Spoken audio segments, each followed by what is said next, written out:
What's going on, people? Welcome to the match preview as Palace take on Forest. We'll be looking ahead to that game, the last game before the World Cup break. I'm joined by Patrick here to discuss that and more. As always, if you do enjoy the video, make sure to leave a like, leave a comment, and subscribe to not miss out on future Palace content. Patrick, you're hurt. I'm hurt because of that Newcastle game. But we're back in the league where we're sitting healthy. And, we've got a big game coming up, the last game before the World Cup break. We were talking about the league table and Forest in more depth. But just your thoughts going into this game. Now that we lost against Newcastle, do you think this game is bigger than it was before the Newcastle game? It is for me. So, Dino, I've been having a little talk back and forth for the last 5 or 10 minutes off air, as it were. And the cup game still burns me. I'm not going to lie to you. And what is caused now is now we're at the cup. The focus is back on the league, and I get it. It's a very important match. It's a game that we cannot lose. I'll repeat that. We cannot lose on Saturday to Forest. A draw, to me, is unacceptable, but a draw is better than a loss. But we cannot lose to Forest because now, clearly, and I have no problem with this, Vieira rested players, key players, Doucouré, Ebbs, Zaha, Guaita, Anderson, but didn't play any of the kids, which to me is a little strange. Brought them up there, didn't play them. I understand that.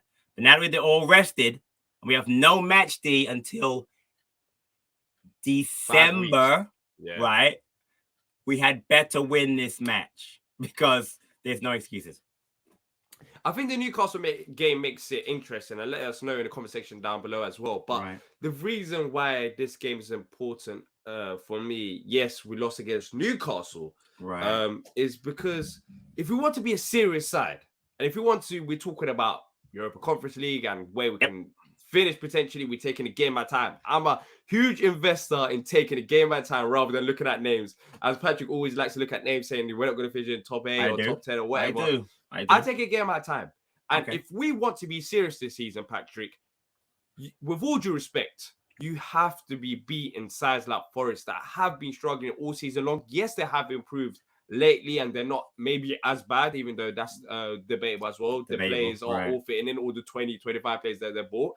But still, if you're Palace, if you're looking to achieve something exciting this season, this is a game that you should be looking to get something out of this game or ideally aiming to win. I agree. Listen, man, they're in 20th place. There are 20 teams in the league. Makes them bottom. I mean, Leicester were 20th as well when we faced them. Agreed. But we just had that discussion. Let's get to that soon. Now, actually, Leicester, despite the table, is much better than they're playing, and they are better than Nottingham Forest. They've got good players. The guys going to the World Cup. Rodgers, who won the FA Cup with them, has won in Scotland, is a pedigree manager. No, Leicester and Forest, despite them having a big Midlands rivalry, I understand that. There's no comparison. They are better. I remember this is Forest's first season back in the Premier League since, I don't even know, is it 18 years? We're talking about the head-to-head record when we last faced them, which has been, spoiler alert, more than 10 years ago. Exactly. So I get your Leicester. And again, I remember the Leicester game. It was awful, but they are still much better than Forest. So again, I'm going to say again, a Forest victory for me is essential. Essential. That's what he's saying. Let us know if you guys think it's essential as well. But look, now that we're out the League Cup in a positive way, trying to spin it positively, our focus should be on the league. There's no distractions. There's no looking forward to the next round. This is it. Every game counts. Yeah. And this is a massive game. And Patrick, you know what we love to do in the show? Look at the league table after every game. And yes, you do. Let's bring up the graphics. Exactly. Yes, you do. So, once again, we're sitting 10th. Well, joint 9th in the league. We are only 3 points away from being potentially going up to 6th in the league if we manage to beat Forest. If we get a draw, we could go up to 8th. And a loss only takes us down to 11th. And Patrick, this was talking about every week. Well, I mean, from last week. That barrier is going up. Instead of a win taking us to 8th, it's taking us to 6th. A loss is only taking us to 11th. It's important that we stick with that batch and we're there and about, because once you start losing 1 or 2 games, you start spreading away, then it becomes a bit more negative. But now before the World Cup, if you tell me Palace are going to be 6th or 7th, despite us having shocking results against Everton and even Leicester, we had one shot on target. That's an incredible achievement because we haven't even got our full squad potential yet. So this game, a winnable game, could potentially take us to the top 6, which is wild. I don't care what anyone says. That is crazy with this squad because we are missing a midfielder. We are debatable missing a right back, and we know that we need to strengthen. But if we can go 6 or 7 before the World Cup, that is wild to me. No, listen, you're absolutely right. I think the fact that there is going to be a 5-6 week break. We don't have. I mean, we don't know yet. I mean, I know a lot of countries have started announcing their World Cup sides. We haven't really heard. Addison's been called up for sure. I heard, obviously, well, there seems to be an issue with Jeffrey Schlupp now not going with Ghana, which is a shame for him. That is, I can't lie, that is, I shouldn't laugh, but that scandalous. Is, the fact that, that's scandalous. The fact it's a that, joke. No, the fact that he had a problem with Ghana, and then he sorted out right before the World Cup. And still not gonna pick. Yeah, now we're going to World Cup. They're like, anyways, you're still not coming, but we're cool now. You're still not coming to the World Cup with us, but we're cool now. But yeah, look, there are players that's going to the World Cup. We got a nice little break, man. There isn't that many. Mark Gay should be going as well. We're not top side like that. Right. So going back to my point is that you're right. Win Saturday, and you've got this massive break, but with massive momentum. You've won 3 matches in a row, correct? Right? Because we won before West Ham. In the league, yes, we beat West Ham, and I'm not talking about no more talking about Newcastle, bro. That's over. I'm not done with that. I'm done with Newcastle. So right, we've got the momentum in the league. We are sitting pretty now. Doug, he can start. You've made a great point. We're missing a couple of players, a right back, center, midfield, maybe a striker. Get to that later on, based on what happened again to Newcastle. We need somebody that's filling for Edouard. But having said that, he can go out there in that break. He can maybe go to Qatar and find someone on the team that's, I don't know, Switzerland, whatever. That's a bad example because they're actually pretty good. A team and maybe find a player for the World Cup. Problem is, January window, overpriced, etc., etc. But either way, we've got to add at least 2 more players in that window. You do that based on a 6th place team in the Premier League. Now you're talking because players are going to come to play in a team that might, that's moving forward. That's Vieira. Exactly. So there's that. And playing under Vieira, still got Zaha, got Eze, got Elise. There's a core there. Yeah. But you know how I mentioned that if we get a point, we move up to 8th. Would you be too upset with a point going into not having it? Last preview, West Ham, I said the following. I'd bite your hand off for a point. You said to me, for a point against West Ham? So, back at There's a reason for that. There's a reason for that. We actually Dan Lawless tax. I got it. Dan Lawless tax. No, it's just West Ham ain't that good. I've said it before. No, and neither are Forest. They're 20th. I'm not having losing to Forest or even a point. They have had a horrendous start to the season. I'll give you some results, my good friend. So let's talk about the last 5 games, Patrick. I know you're going to bring up some results, but let's talk about the most recent games. So go ahead. We got in the last 5 games, they've only got 1 win. Funny enough, that win was against Liverpool. So let's go in order. Last game in the league, they drew against Brentford. Then they lost 5-0 against Arsenal. They beat Liverpool 1-0. Drew against Brighton, lost against Wolves. Now, out of that bunch, Wolves are struggling inside. I know they got a win against Liverpool. They were very solid defensively, and I watched that game. Actually, very good win. But that Wolves game really stands out to me. In particular, losing to Wolves is special. I mean, they're struggling to score goals as it is. So, what made of Forest so far this season? I know you want to bring up results as well, but in the last, even though the results don't really show, in the last 5 games or so, they do look more like a group than they did at the start of the season. They look better. Let's be honest. I'll give credit to them, and they won today in the cup against Spurs, so credit to them for that. Here's the thing, we had back and forth. I do really rate the manager Steve Cooper, and I do think that buying that many players is not only ridiculous, but it's hard to bed all those players in. So having said that, what I think about their start, not great, obviously. The owner backed him, gave him a new contract.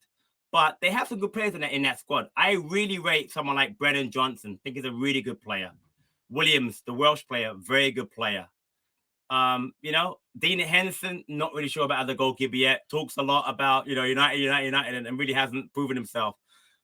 They've had some bad results, though. So right now, I think it's a pretty good time to play them. They're not playing great. They're not playing terribly.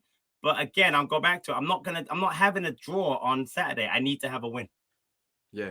So, do you remember the last time we faced Forest? Well, I kind of said it earlier on the show, so if you was listening, you would know. I'm going to look. It's probably 2019 or something like that, right? No, 2012. The last time we faced Forest, 2012, head-to-head record against Forest in our last 5 games. Do you know how many wins we got in our last 5 games against Forest? Well, I'm looking at it, so I'll guess. The last 5, 1. Yep. Only one win. Only one win. In our last 3 games against Forest, there's been 2 draws and a loss. Got 1 win. We've also lost 3-0 there. Twice we lost 3-0 against them. But the thing is, with their head-to-head record, I know we like doing it against teams because majority of the teams we've faced them many times before, so you can see it a bit better. But Forest, we haven't faced them since 2012. You know, it's a team that we haven't experienced for over like 10 years now. So the head-to-head record doesn't really matter to me. Doesn't matter. I know people like looking at history.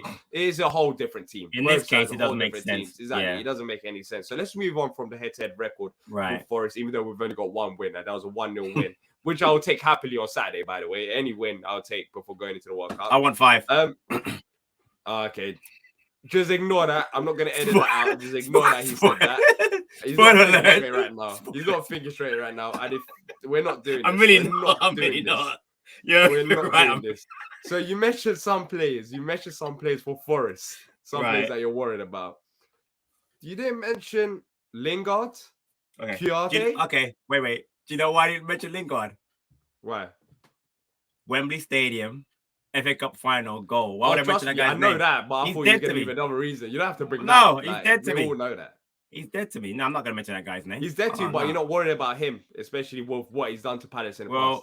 Before today, he hadn't scored a goal, had an assist. He had a goal and assist today against Tottenham. He's been rubbish this year. He's not going to get out of Palace. Right, exactly. His first goal against Palace, right. Am I worried about him? Well, no, just Lingard. He scored against us, right? Because he always does. But no, I'm not worried about him. I think he's not very good this season, so no. What about Kouyaté? It seems like he's flourishing in that Nottingham Forest side. I know people wanted to re-sign him. Right. I was one of them people that didn't, and Decore is the reason because I knew that we could improve on it, even though he was a decent player for us. And that's what I talk about when I talk about the right back. We're not going to get into that debate. Even though we've got decent options there, you can see when you buy a player that suits the system better, you know how much better they can make the side. But Kouyaté, he's been great for not for us.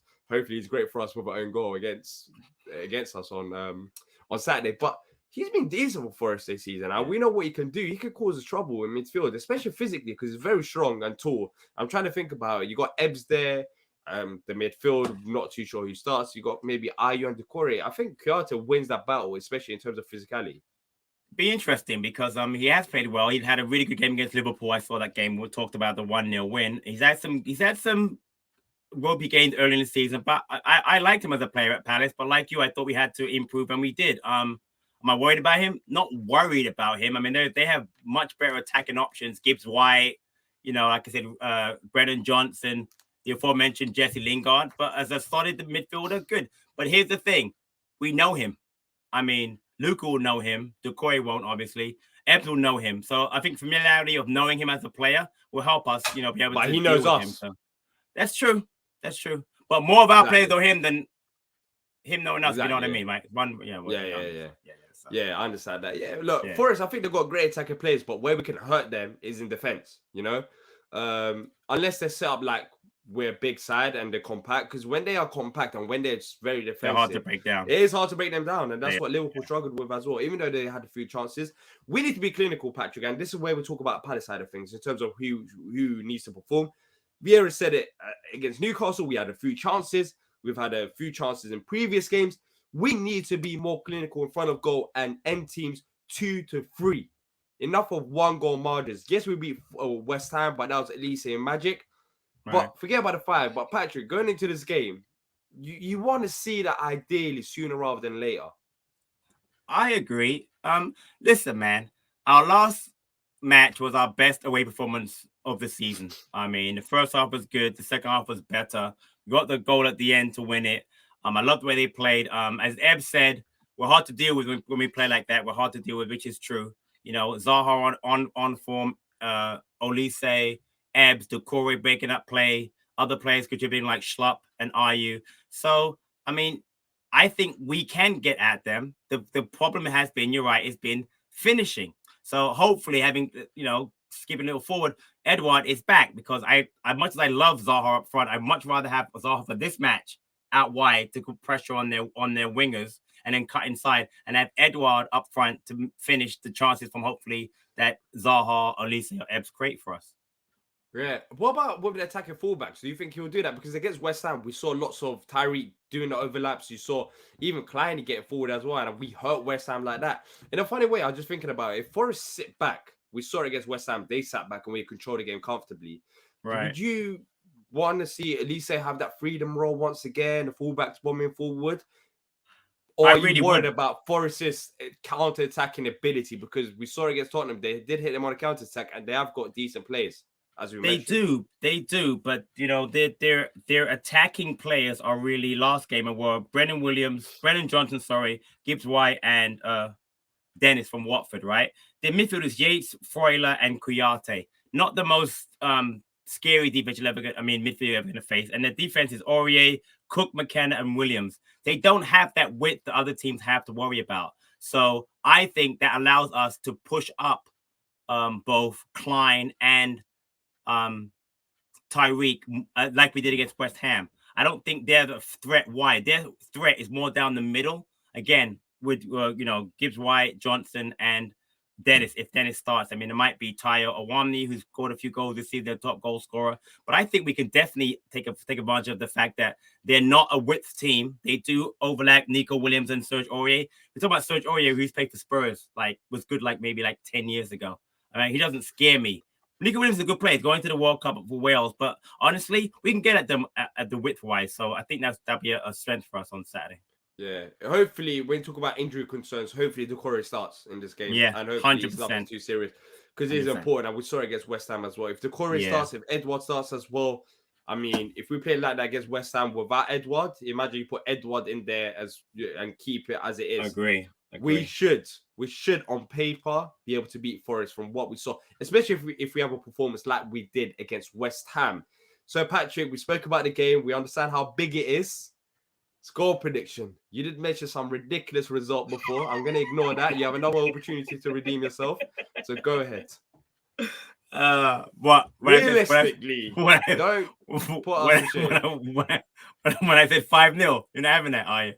I'm not having that. And once again, 3-0. My earphone is going off. 3-0.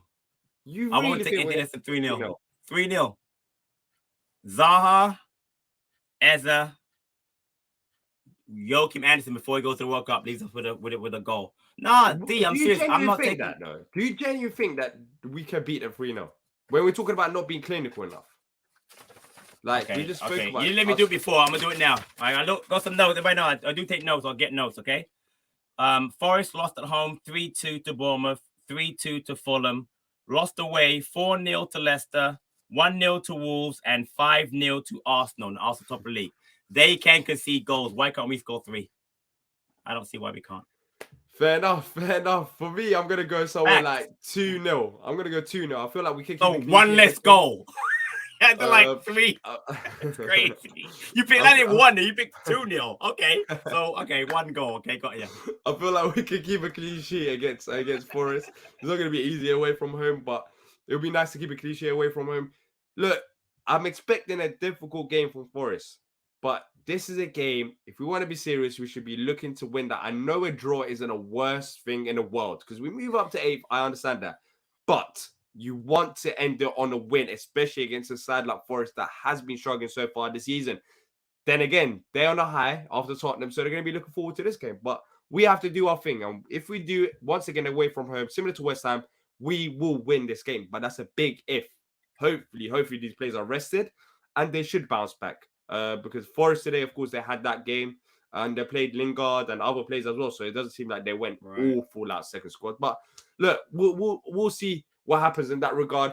But let us know your score prediction and thoughts ahead of the game in the comment section down below. If you're new to the channel, make sure to subscribe because there'll be more content coming out before the game, after the game as well. We'll be back on Friday for opposition preview, Saturday for match reaction, player ratings, and more. So make sure to subscribe. And until next time, up the pan.